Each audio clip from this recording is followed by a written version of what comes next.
Et on poursuit sur We Do Biz, toujours depuis le forum de la mixité. J'ai le plaisir de retrouver Christophe Barbier. Bonjour. Bonjour Thomas. Christophe Barbier, vous êtes directeur de la rédaction de l'Express. Je vous propose sans plus attendre de parler du CSA et de ses travaux qui visent à avoir plus de femmes, en tout cas plus de femmes visibles dans les médias. Un mot global et puis un mot aussi sur ce que vous faites à l'Express pour y répondre. Je trouve que l'initiative du CSA est fort bonne. Bien entendu, il faut faire attention à ce qu'il y ait plus de femmes visibles sur les écrans, notamment les écrans des grandes chaînes du service public, qui doit être exemplaire en la matière. Toutes les initiatives sociétales d'ailleurs que prend le CSA sont souvent bien inspirées. Je pense aux travaux qui ont pu être faits sous l'égide de Christine Kelly, notamment pour lutter contre l'obésité à travers les émissions pour la jeunesse et les publicités. Tout ça, c'est très bien. La société bouge grâce aux médias ou à cause des médias. Il faut que le CSA puisse agir sur ces leviers-là. Pour ce qui est de la présence des femmes, attention. Il ne faut pas avoir que l'objectif quantitatif en tête. Plus de femmes, oui, mais où ? Pour dire quoi ? Pour faire quoi ? Si c'est uniquement pour essayer d'attirer l'œil en exposant des formes suggestives dans certains créneaux horaires, que ce soit pour faire tourner la boule du loto ou bien présenter la météo, c'est une mauvaise direction. Bien entendu, c'est très agréable aussi d'avoir à l'écran des jeunes femmes et des jeunes hommes qui présentent bien, ou des moins jeunes d'ailleurs, mais dont la prestance ou le charme participent de l'exercice télévisuel. C'est aussi une forme de contact, une forme de relationnel par le corps que l'exercice audiovisuel. Mais ce qui compte, c'est de voir à quelle prise de parole ont droit les femmes sur les plateaux de télévision. Est-ce qu'elles interviennent en ayant la charge de l'information brute ? Est-ce qu'elles interviennent en ayant la charge du commentaire sur l'information ? Ou est-ce qu'elles interviennent en ayant uniquement des charges d'animation ? D'animation au sens propre ou d'animation journalistique. Ça, c'est important de distinguer ces différentes apparitions. Un mot sur la présence des femmes à l'Express. Dans l'organigramme de l'Express, les femmes ont d'éminentes responsabilités. La directrice adjointe de la rédaction, Christine Kerdelan, qui est aussi la directrice de la rédaction de l'Expansion, un mensuel économique, est une femme. La directrice générale du groupe, celle qui s'occupe de faire tourner toute la machine économique du groupe, moi-même étant en charge des rédactions, c'est Corinne Pitavis, c'est une femme. La responsabilité des ventes, la diffusion du journal, c'est une femme. On en a comme ça des postes très importants, le juridique, la direction financière. Donc l'Express de ce côté-là est assez exemplaire. C'est pas une surprise d'ailleurs, c'est le journal de Françoise Giroud quand même. Il y a des difficultés quand même de mise en œuvre de la mixité où finalement c'était déjà le cas avant, tout se passe bien et tout se passera bien. On n'a pas de difficulté de principe. Personne ne s'oppose à la nomination d'une femme en levant les sourcils d'un air choqué ou dubitatif. Encore une fois, c'est le journal de Françoise Giroud, donc l'accès des femmes aux responsabilités est naturel, souhaitable et il fait la joie de tout le monde. Bien entendu, il peut y avoir des difficultés pratiques, celles que rencontrent les femmes dans toutes les professions.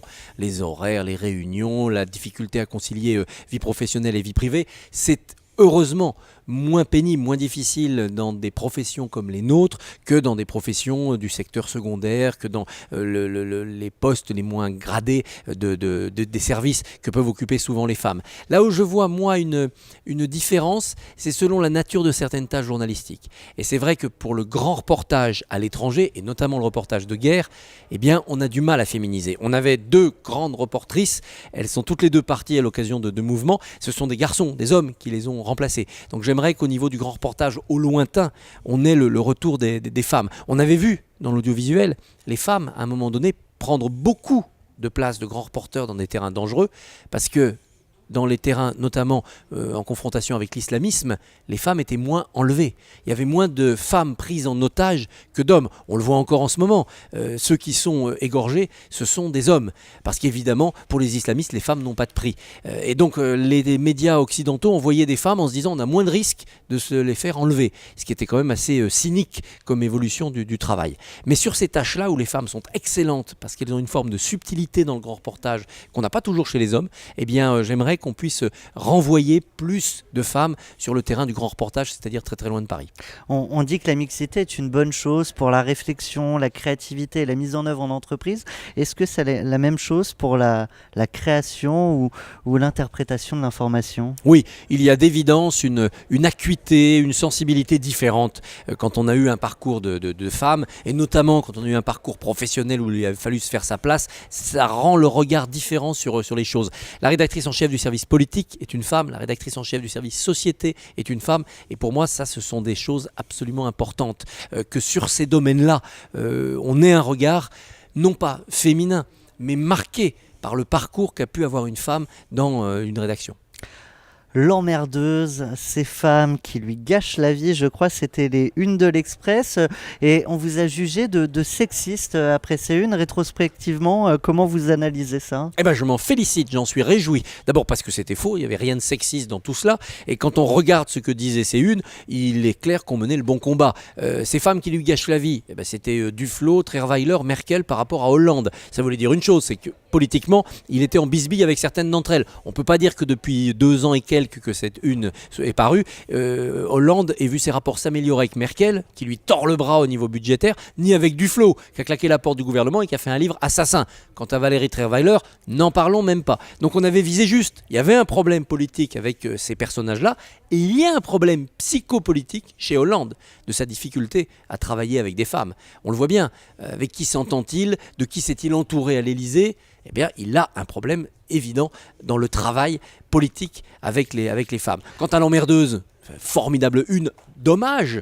Évidemment que Ségolène gâche la vie de ceux qui travaillent autour d'elle. Évidemment que Ségolène Royal a eu raison sur Ecotax de briser cette loi stupide et de démonter cette usine à gaz. Et ben c'est en emmerdant son entourage politique qu'elle a obtenu gain de cause. Je note une chose, c'était à ce moment-là la 2e meilleure vente de l'Express de l'année.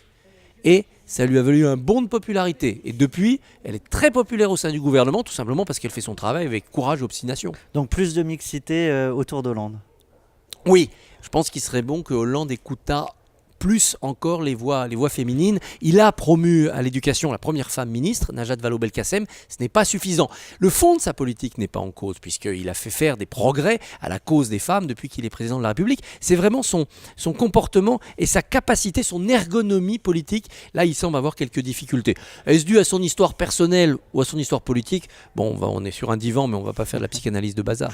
Pourquoi vous impliquez sur le forum de la mixité, Christophe Barbier? Parce que c'est une cause historique de l'Express.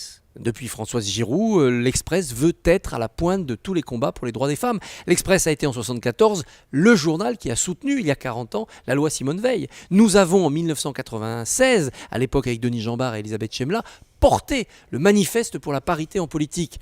Et bien en 2015, on va avoir des élections cantonales où enfin, à cet échelon-là, il y aura la parité. Donc ce sont nos combats.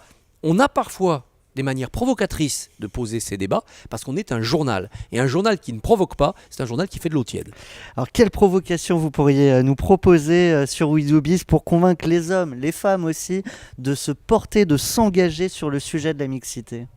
Ah, par quelle provocation on pourrait? Oh, c'est plus que de la provocation, là, c'est de l'incitation. Je pense que et les hommes et les femmes doivent se dire que la mixité, il ne faut pas y penser. Si on y pense, c'est qu'on est déjà en retard. Le jour où on la pratique sans s'en rendre compte, un peu comme M. Jourdain fait de la prose, ça veut dire que c'est gagné. Tant qu'on aura à se dire « Aïe, est-ce qu'il ne faut pas que je fasse un effort ?» c'est bien qu'il y a un problème. Et ça, je pense que c'est dans la tête des hommes, c'est aussi dans la tête des femmes.